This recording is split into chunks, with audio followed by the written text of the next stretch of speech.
ஓம் சாந்தி. இன்றைய சாக்கார முரளியிலிருந்து பாபா கூறியுள்ள முக்கியமான கருத்துக்கள். முரளி தேதி 2/5/2025. பாபா சொல்கிறாரு, இனிமையான குழந்தைகளே, தனிமையில் அமர்ந்து தனக்குத்தான் பேசிக்கொள்ளுங்கள்.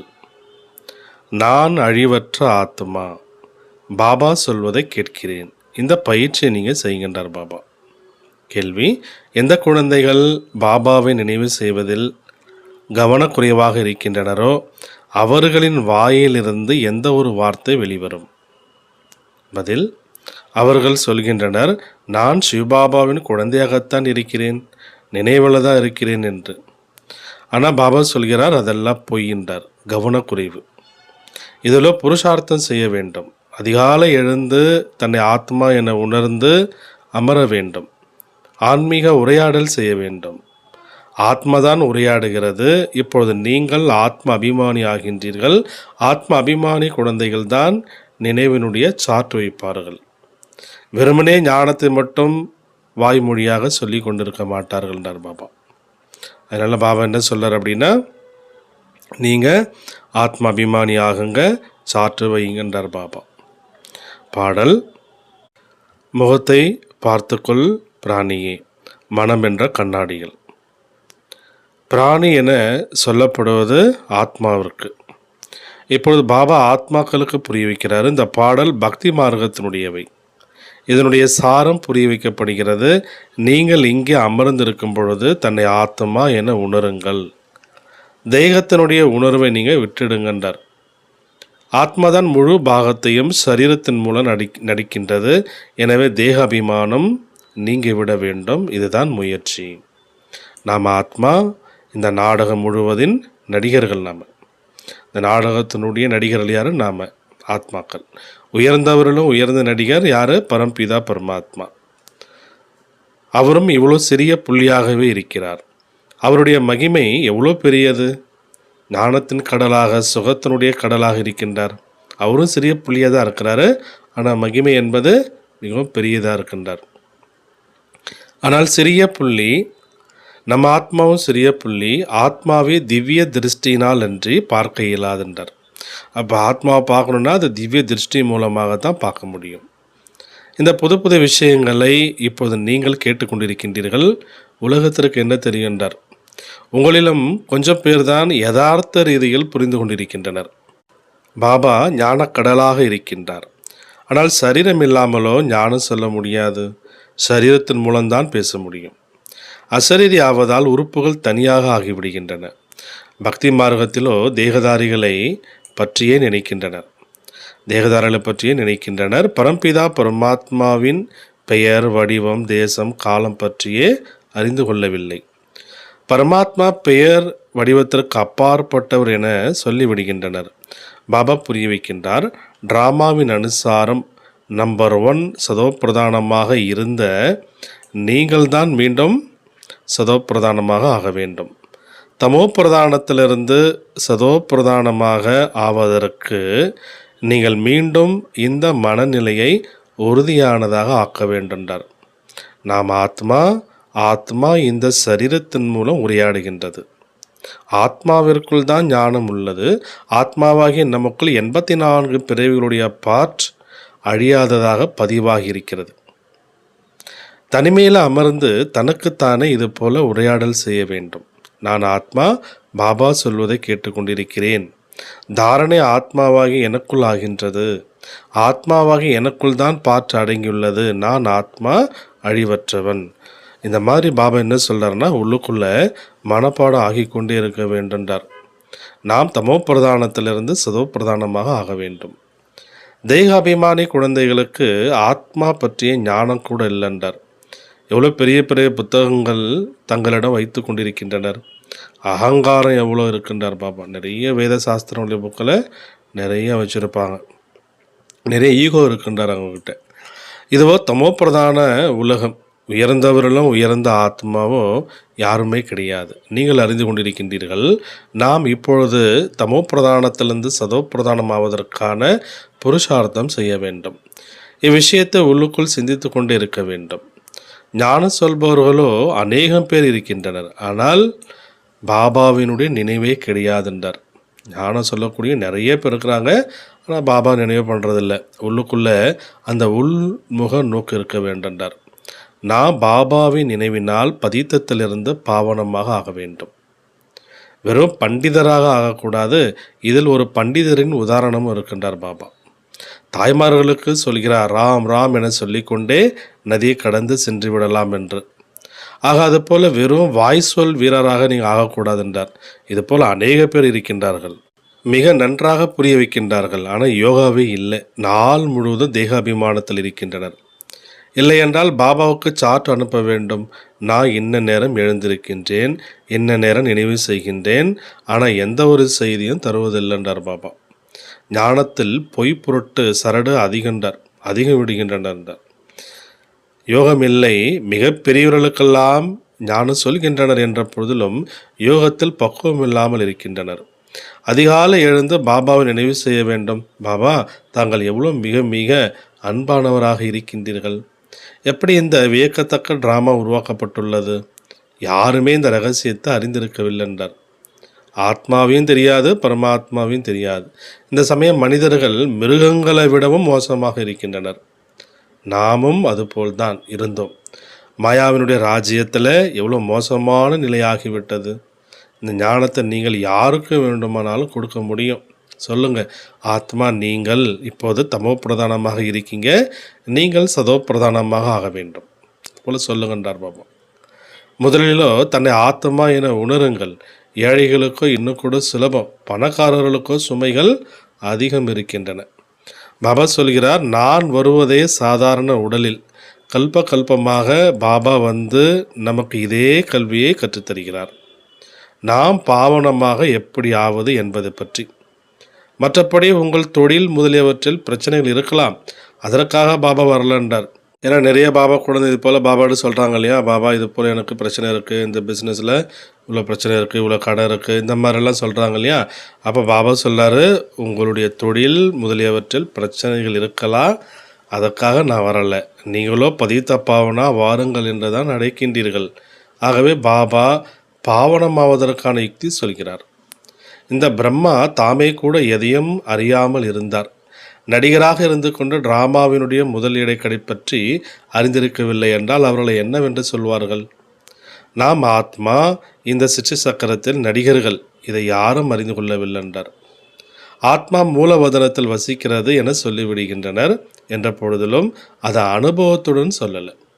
நீங்களும் கூட நடைமுறையில் அறிவீர்கள். நாம் ஆத்மா மூலவதனத்தில் வசிப்பவர்கள், நாம் ஆத்மா அழிவற்றவர்கள். இதோ புத்தியில் நினைவில் இருக்க வேண்டும்ன்றார். தேக அபிமானத்தின் காரணத்தினால் பிறகு தவறுகளும் அதிகம் நடைபெறுகின்றன. முக்கியமான விஷயமே என்ன? ஆத்ம அபிமானி ஆக வேண்டும், நாம் சதோ பிரதானம் ஆக வேண்டும் என்ற அக்கறை இருக்க வேண்டும்.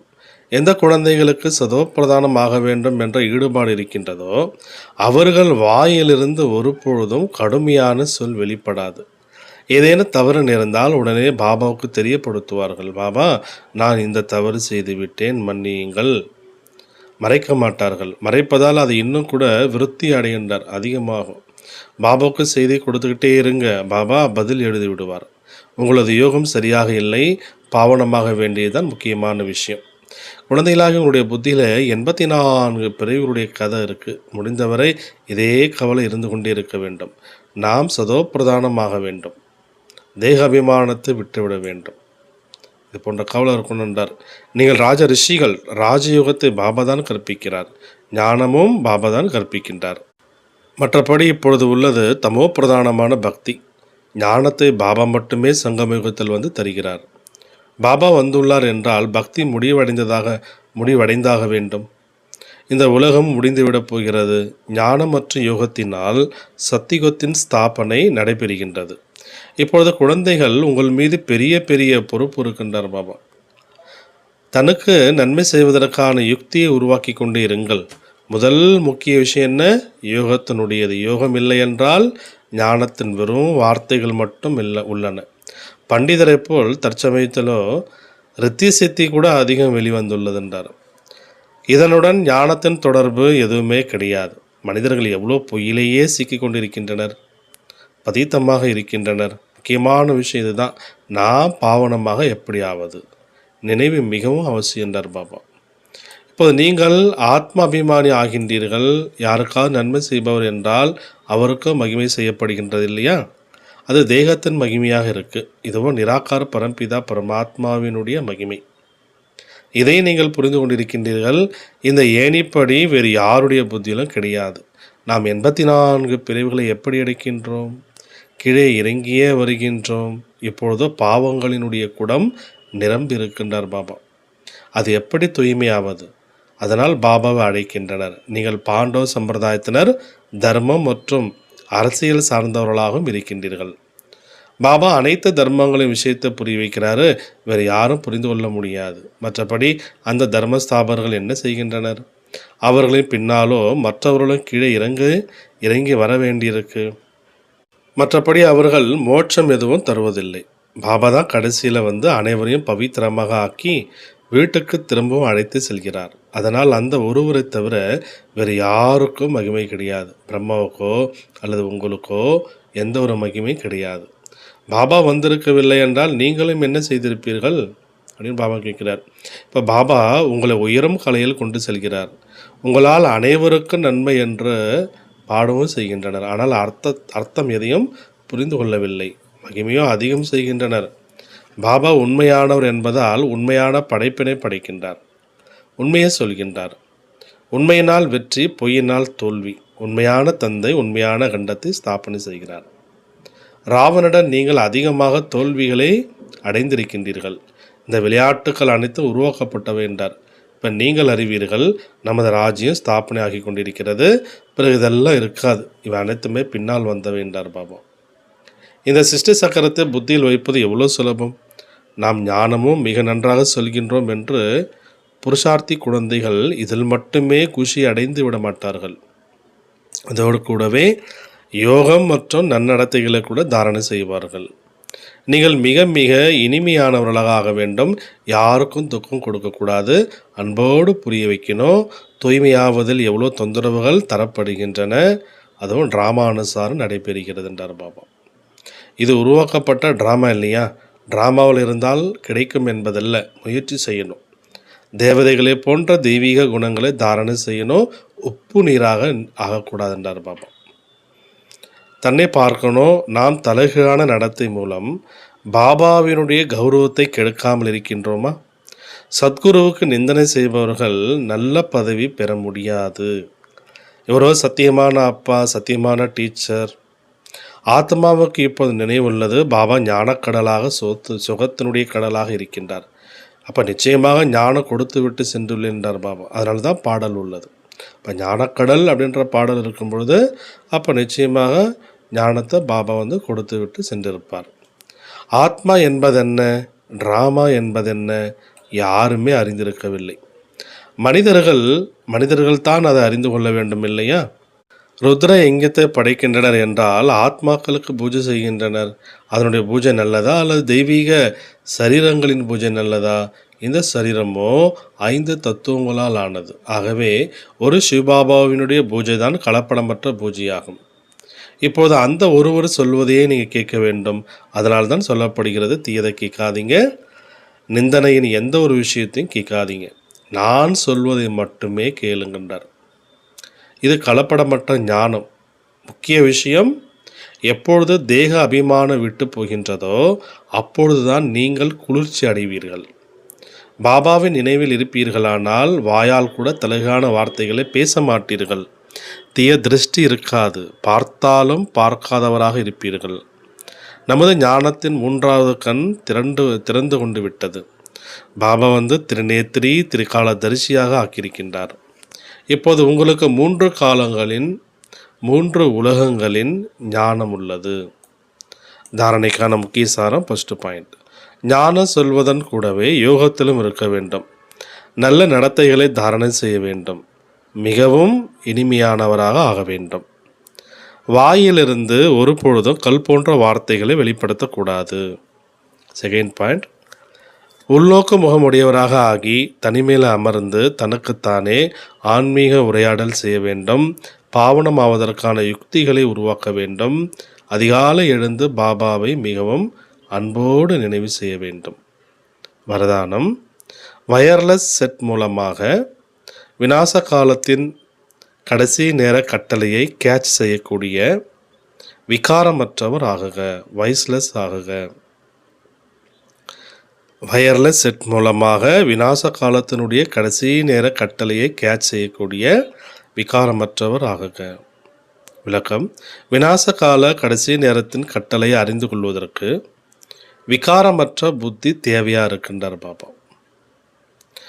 உலகில் விஞ்ஞானிகள் வயர்லெஸ் கருவி மூலம் ஒரு இடத்திலிருந்து வேறு இடத்திற்கு சப்தம் சென்றடைகிறது என விஞ்ஞானிகள் அது போல கண்டுபிடித்திருக்கின்றார்கள். இங்கு அவ்வாறே உங்களிடம் விகாரம் அற்றிருத்தல், விகாரம் இல்லாமல் இருக்க வேண்டும். எப்படி வயர்லெஸ் மூலமாக அவங்க அது போல் காரியத்தை பண்ணுறாங்க இல்லையா, அந்த மாதிரி பாபா சொல்கிறாரு, உங்களிடம் விகாரமற்று இருக்க வேண்டும். அப்படி விகாரமற்றிருத்தல் என்ற வயர்லெஸ் கருவி இருக்கின்றார் பாபா. அதாவது வயஸ்லெஸ் என்ற வயர்லெஸ் கருவி இருக்குது. இந்த வயர்லெஸ் மூலமாக உங்களுக்கு இந்த பாதுகாப்பான இடத்திற்கு செல்லுங்கள் என்ற சப்தம் வருன்றார் பாபா. யார் பாபாவின் நினைவிலிருந்து விகாரமற்ற நிலையில் இருக்கின்றார்களோ, அசரீரி ஆவதற்கு பயிற்சி செய்கின்றார்களோ, விநாச காலத்தில் அவர்களுக்கு விநாசமாக இருக்காது, ஆனால் தங்கள் விருப்பப்படி அவர்கள் சரீரத்தை விடுவார்கள் என்றார் பாபா. அதனால் கடைசி கால இந்த விநாச காலத்தில் பாபாவுடைய கட்டளை நாம் தெரிந்து கொள்ள வேண்டும் என்றால் அதுக்கு பாபா என்ன சொல்லார், விகாரமற்ற புத்தி என்பது தேவைப்படுது என்றார் பாபா. பாபா என்ன சொல்லாருன்னா, யார் பாபாவுடைய நினைவிலிருந்து விகாரமற்ற நிலையில் இருக்கின்றார்களோ, அசரீரி ஆவதற்கு பயிற்சி செய்கின்றார்களோ, அவங்களுக்கு விநாச காலத்தில் அது விநாசமாக இருக்காது, அவங்க தங்கள் விருப்பப்படி அவங்க சரீரத்தை விடுவாங்கன்றார். ஸ்லோகனில் பாபா என்ன சொல்லாருன்னா, யோகத்தை ஒதுக்கி வைத்துவிட்டு காரியங்கள் செய்வது என்பது சோம்பேறித்தனம் என்றார் பாபா. இப்போ நிறைய காரியங்கள் இருந்தாலும், எப்படிப்பட்ட காரியங்கள் இருந்தாலும் பாபா நினைவிலே அது செய்யணுன்றார். ஒருவேளை நீங்கள் அப்படி செய்யலை அப்படின்னா அது சோம்பேறித்தனம்ன்றார். அவ்யக்த சமிஞ்ஞை, ஆன்மீக ராயல்ட்டி மற்றும் பியூரிட்டி என்ற பர்சனாலிட்டியை தாரணை செய்யுங்க. தூய்மையின் ஆளுமை என்பது ஒருவர் நினைவில் இருப்பது. இந்த பிராமண வாழ்க்கையில் சம்பூர்ண நிலையை அடைவதற்கு இந்த ஏக் விரத்தா, அதாவது ஒரு பாபாவினுடைய நினைவு என்ற பாடத்தில் உறுதியாக இருக்க வேண்டும். உள் உணர்வில் சுபமான பாவனை, சுப விருப்பம், பார்வையின் மூலம் ஒவ்வொருவரையும் ஆத்மீக ரூபத்தில், அதாவது பரிஸ்த ரூபத்தில் பார்க்கவும். கர்மங்களின் மூலம் ஒவ்வொரு ஆத்மாவிற்கும் சுகத்தினை தர வேண்டும். பாபா என்ன சொல்ற, உள் உணர்வில் சுபமான பாவனை, சுபமான விருப்பம் இருக்கணும். பார்வையின் மூலம் ஒவ்வொருவரையும் ஆத்மீக ரூபத்தில், அதாவது பரிஸ்த ரூபத்தில் பார்க்கணும். கர்மங்களின் மூலம் ஒவ்வொரு ஆத்மாவிற்கும் சுகத்தினை தர வேண்டும். அது சுக்கர்மமாக இருக்கணுன்றார்.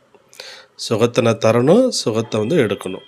யாராவது உங்களுக்கு துக்கம் கொடுத்தாலும், நிந்தனை செய்தாலும், அவமரியாதை செய்தாலும் நீங்கள் சீதலா தேவி, சீதலா தேவனாக ஆக வேண்டும். ஓம் சாந்தி.